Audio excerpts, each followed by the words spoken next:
Hello मेरी YouTube family, कैसे हैं आप। आशा करती हूँ आप बहुत अच्छी तरीके से होंगे।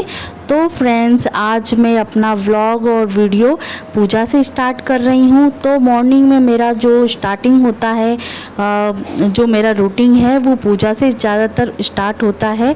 पर यह है कि हाँ, जो हमारा बेसिक रूटीन है वो फॉलो करने के बाद पूजा करना बहुत ज़रूरी होता है अपने स्वास्थ्य के लिए और मन की शांति के लिए। अंशु, खा लोगे ना पोहा? खा लोगे? हाँ। नहीं खाओगे तो क्या खाओगे? पूरी खाओगे? देवांश, आप क्या खाओगे? कुछ नहीं खाना। क्यों नहीं खाना कुछ? हैं? बाबू नाराज है मुझसे? क्यों नाराज है? हैं? Auto auto. तो बाबू बाबू गुस्सा है मुझसे? गुस्सा है? क्यों क्यों? तो बाबू को पूड़ी बना रही हूँ ना मैं। पूड़ी खाओगे? पोहा नहीं खाना है? पूड़ी खाओगे? तेल लगाओ और थोड़ा सा सर पे। पूड़ी नहीं खाना तो बाबू जो देवांश बोलेगा वही बनाएगा। बताओ क्या बनाना, जल्दी बताओ कि पापा का भी टाइम हो रहा है, खाना नाश्ता कटेगा। है पूड़ी खाना है? आप खाओगे पूड़ी? तो चलो पूड़ी बना देती हूँ। भाई को पूड़ी नहीं दूँ, आपको पूड़ी दूँ? चलो कोई बात नहीं, है ना। हाँ ठीक है।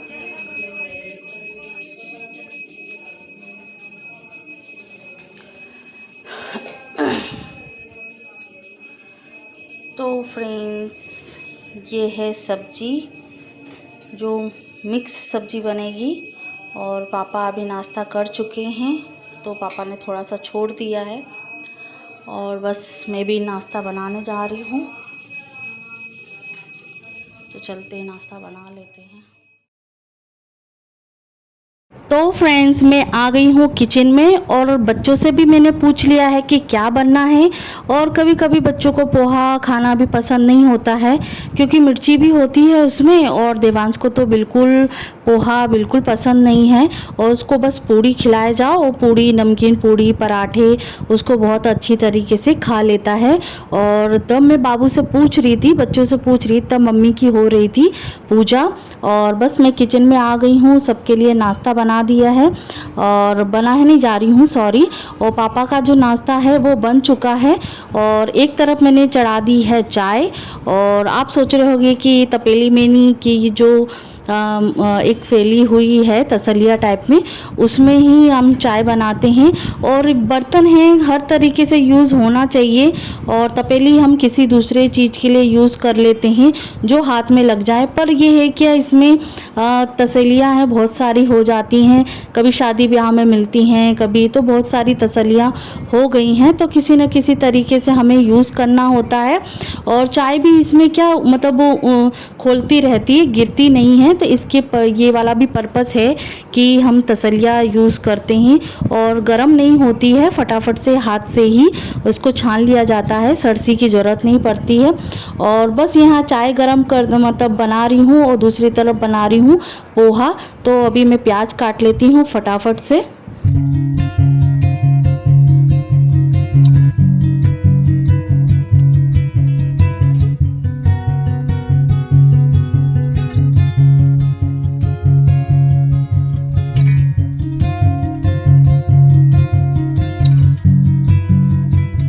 तो फ्रेंड्स, कढ़ाई गरम हो गई है, उसमें मैंने तेल डाल दिया है, ज़ीरा भी डाल दिया है। और पोहा एक ऐसी डिश होती है वो जो हर रोज़ भी खाया जाए तो खा सकते हैं। पर यह है कि नई स्टाइल में बनाया जाए तो अलग अलग वे में बनाते हैं तो थोड़ा सा मन चेंज भी हो जाता है और स्वाद भी चेंज हो जाता है। तो यहाँ मैंने मूंगफली डाल दी है। और जैसे मूंगफली नहीं है तो मटर डाल दें, और मटर नहीं है तो मूंगफली डाल दें। और किसी किसी के घरों में आलू भी मतलब डालते हैं, आलू स्किप कर सकते हैं तो टमाटर डाल दीजिए। जिस तरीके से मतलब थोड़ा अलग अलग डिफरेंट तरीके से बनाए ना तो थोड़ा अच्छा लगता है। और फिर मैंने ऊपर से हल्दी डाल दी है, थोड़ी शक्कर डाल दी है, थोड़ा सा मीठापन होता है जो हल्की सी डालते हैं, ज़्यादा नहीं। और फिर नमक डाल के मैंने धनिया डाल दिया है। सबका अलग अलग स्टेट में, सबके घरों में अलग अलग स्वाद रहता है और जिस तरीके से बनाना चाहें उस तरीके से खाना चाहिए। और यहाँ बस सबका सबका अलग अलग स्वाद रहता है। तो यहाँ बच्चों को भी मैंने दे दिया है। और दूसरी तरफ आप देख सकते हैं कुछ 8 से 8:30 बज रहा होगा और यहाँ मेरे कपड़े भी धुल रहे हैं और यहाँ सभी बच्चों के लिए और सबके कपड़े मैंने धो दिए हैं और जूते भी मैंने धो दिए हैं। Everyone, welcome to my channel और मैं हूँ आपकी नीतू त्रिपाठी। तो फ्रेंड्स, आज मैं घर पे कुछ हेयर स्टाइल करना चाह रही हूँ। तो आपको इन चीज़ों की ज़रूरत पड़ेगी, रबर बेल्ट और कंघा और कैंची की ज़रूरत पड़ेगी। इन चीज़ों से आपकी हेयर स्टाइल जो है वो बन जाएगी। तो चलते हैं, स्टार्ट करते हैं फटाफट से। तो फ्रेंड्स, कुछ आज मुझे टाइम मिला और थोड़ा मन भी ठीक था, तो इसके वजह से मैंने आज सोचा कि चलो आज अपनी हेयर कटिंग भी कर लेते हैं। और वैसे मैं ज़्यादातर अपनी जो हेयर कटिंग होती है, हेयर कट होता है, वो मैं घर पे ही करती हूँ।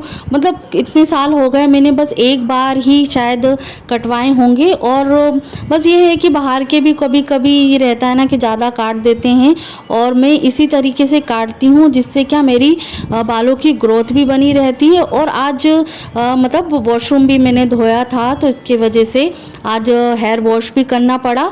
और बस यहाँ मैंने बाल को अच्छी तरीके से सुलझा लिया है। और जैसे बाल नहीं सुलझते हैं तो इसके 2 पार्टीशन कर लीजिए, तो बहुत इजीली तरीके से आपके बाल सुलझ जाते हैं। वैसे कभी कभी मुझे टाइम भी वैसा नहीं मिलता है कि मतलब फटाफट से सिर धोया और ये जूड़ा बना लिया, तो मेरा तो यही रूटीन रहता है। तो फ्रेंड्स देखिए, 2 पार्टीशन से आपके बाल यानी मेरे बाल इतनी अच्छी तरीके से सुलझ गए हैं। और अब सेकंड स्टेप ये है कि आप सभी बालों को मतलब एक तरीके से आगे की तरफ पोनी बना के आप बना सकते हैं और पूरी अच्छी तरीके से इसको सुलझा लिए क्या बोल रही हूँ मैं बालों को सुलझा लीजिए। और बस एक थोड़ा सा भी है कि थोड़े बाल नहीं सुलझेंगे तो क्या स्टेप आपकी नहीं कट पाएगी इसके वजह से। और बहुत इजी वे है ये बालों को कटिंग करने का, और कोई भी कर सकता है।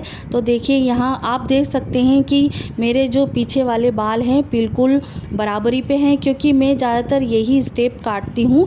तो ग्रोथ भी बहुत अच्छी होती है और स्टेप भी अच्छी लगती है इसकी, और फटाफट से और पैसे की बचत भी होती है। जैसे आप कहीं अर्जेंट में नहीं जा पाते हैं पार्लर पे, तो आप इस तरीके से पैसे बचा सकते हैं अपने हस्बैंड का, और समय भी बचा सकते हैं।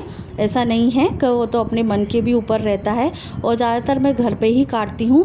तो यहाँ हमने 3 पोनी बना ली है और 3 डिवाइड हम कर लिए हैं। आपके पास रबड़ हो तो आप रबड़ के ज़रिए उसको बराबर बराबर बालों को सुलझाते आपको 3 पार्टीशन में बनाना है।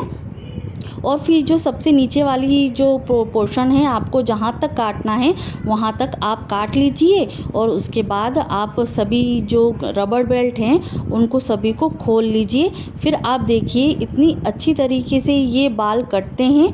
और आपके जो स्टार्टिंग की जो बोलते हैं ना पूंछ टाइप में, वो भी आपकी एक तरीके से ख़त्म हो जाती है।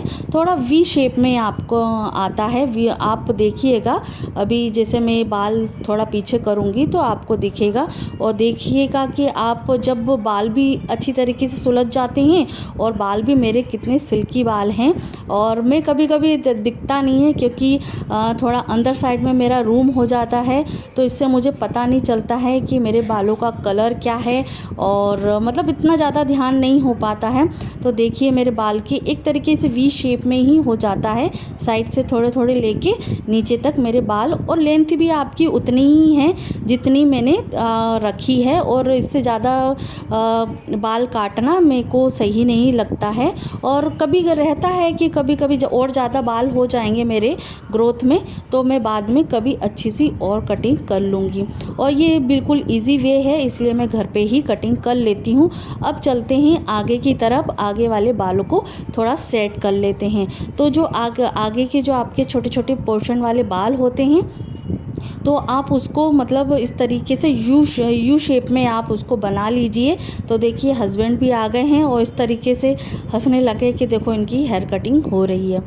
और बस यहाँ मेरे जो यू शेप में मैंने कर लिए हैं, उसको जितना आपको बाल काटना है उतने ही, कि जैसे आपको कान तक रखना है तो कान तक आप रख सकते हैं, और कान के जैसे आप अपने आँख तक रखना चाहें तो आँख तक आप उतने बाल काट सकते हैं, जितनी सहूलियत हो आप काट सकते हैं। और कान के नीचे तक भी काट सकते हैं, जितने आपको लगे कि हाँ थोड़े बाल हमारे कटिंग होते हुए दिखना चाहिए। तो मैंने उतनी लेयर अपनी नाप के देख ली है कि कितनी कटने ही। तो मैंने जो तिरछे वाला जो लेयर होता है ना, तो वो मैंने एक तरफ से काटे हैं, जिससे मेरा जो बाल हैं वो एक तरफ से आए, दोनों तरफ से ना आए। तो आप देखते जाइएगा और वीडियो को कंटिन्यू देखिएगा कि किस तरीके से मैं बालों को डिवाइड करते जा रही हूँ और काटते जा रही हूँ। तो फ्रेंड्स, ये भी है एक पर्पस है घर पे काटने का, क्योंकि एक तरीके से मेरा जो बैक पेन है वो अभी पूरी तरीके से ठीक नहीं हुआ है। और आपको पता ही है कि पार्लर में बैठना बहुत मतलब काफ़ी टाइम लगता है पार्लर में बैठना, और इतना मैं पार्लर में बैठ नहीं पाती हूँ, पर बैठ नहीं पाई, इसीलिए तो मैंने घर पे ही डिसाइड किया कि मैं घर पे ही अपनी हेयर कटिंग करूँगी। और आईब्रो है, ये सब चीज़ें तो अपन को करना ही है, इसके बगैर तो काम चलना नहीं है।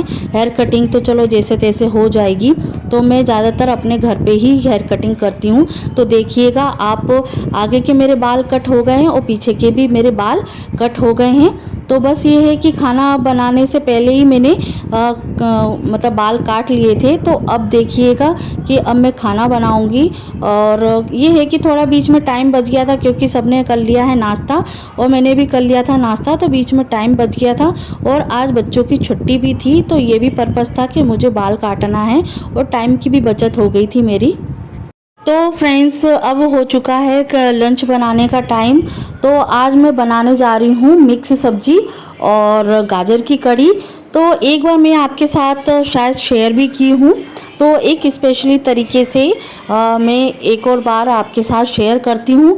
और इस तरीके से आप गाजर की कड़ी बनाएंगे तो बिल्कुल घर वाले जो हैं उंगलियां चाटते रह जाएंगे, और देसी स्टाइल में है। बस ये है कि तेल गरम कर लिया है और जीरा डाल दिया है इसमें, तेल गरम करने के बाद, और मिर्ची डाल दी है। जैसे आपको तीखापन चाहिए तो मिर्ची आप ज़्यादा डाल सकते हैं। कड़ी पत्ता डालना ना भूलें, और कड़ी पत्ते डालने के बाद हम डाल देंगे उसमें हींग, और गाजर डाल देंगे। हमने छोटी छोटी गाजर काट के रखी है और छौंक लगा दिया हमने गाजर का, और उसके बाद हम डाल देंगे उसमें पानी।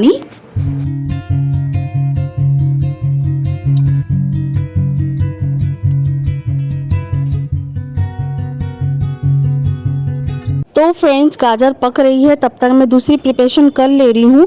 तो आज दूसरी सब्जी में बना रही हूँ वेज सब्जी, जो मिक्स सब्जी है। तो एक बार आपके साथ शेयर भी करी है, जिसे हम राम भाजी भी कहते हैं। बहुत अच्छी तरीके से बनती है, जिससे क्या है सभी सब्जियों का मिश्रण हो जाता है और सभी सब्जियों का जो पोषण है वो हमें मिल जाता है। तो ये सब्जी ज़रूर बनाइएगा। और बस यहाँ बैंगन को, वैसे मैंने सब सब्जियाँ जो हैं पहले से काट के रखी थी, और बैंगन ऐसी चीज़ है कि आप उसे तुरंत बना के खाएंगे तो ज़्यादा ठीक रहता है, क्योंकि बैंगन जो है वो पहले काटा नहीं जाता है, क्योंकि काला पड़ जाता है। और काटना भी तो आप तुरंत उसको पानी में ही काटें, और इससे क्या है ना, वो बैंगन जो है बिल्कुल वाइट रहेगा, काला नहीं पड़ेगा। तो यहाँ मैंने सब्ज़ी छोंक दी है, और इसमें नमक अपना डाल के इसको थोड़ा सा सब्ज़ी को बफा लूँगी, और उसके बाद सभी मसाले डाल दूँगी। तब तक मैं और दूसरा प्रिपरेशन कर लेती हूँ। पर यही है कि अपन किचन में आए हैं तो 6-7 काम है जो है वो हमारे रूटीन में रहते हैं, तो वो क्लियर करके ही हम जाएं। तो बस यहाँ गाजर पक चुकी है, उसके बाद मैं बेसन में निकाल लूँगी। और बेसन निकालने का जो हमने दही बनाया था, मट्ठा बनाया था हमने, तो वही मैं यूज़ कर रही हूँ, क्योंकि अभी घी बना था ना, तो उसमें जो मट्ठा निकलता है वही यूज़ कर रहे हैं घर में। तो आज कढ़ी बना रहे हैं तो उसी की चीज़ के लिए हम यूज़ करेंगे। और जो बेसन है उसको अच्छी तरीके से मथने के बाद उसमें हम लगा देंगे उसमें छौंक। तो बस ये है कि पकते रहेगा, उसके बाद हम नमक डाल देंगे, धनिया डाल देंगे, थोड़ा सा नमक डाल देंगे, थोड़ा सा चीनी डाल देंगे। तो थोड़ी गाजर की कड़ी जो होती है थोड़ी सी मिठासपन होता है। और हाथों हाथ जो है मैं अपना प्लेटफॉर्म है काउंटर टॉप साफ़ कर लूँगी। तो आशा करती हूँ आपको ये व्लॉग अच्छा लगा होगा, रेसिपी अच्छी लगी होगी। तो प्लीज़ मुझे कमेंट्स करके ज़रूर बताइएगा कैसी रेसिपी लगी है। तो ऐसी इंटरेस्टेड वीडियो आपके साथ में शेयर करती हूँ जो मेरा डेली रूटीन है, जो हर लेडीज़ को फॉलो करना चाहिए। और कुछ मेरी डेली रूटीन में कुछ गलती होती है तो प्लीज़ मुझे ज़रूर बताइएगा। मुझे अच्छा लगेगा कि जो किसी की कमियां हैं वो हमें पता चले। तो बस ये है कि इस व्लॉग में एंड करती हूँ मैं। और बस ये है कि कड़ी पक जाएगी और आप उसमें नमक मिर्ची सब डालने के बाद इसको अच्छी तरीके से खौला दें। तो अगले वीडियो में मिलते हैं।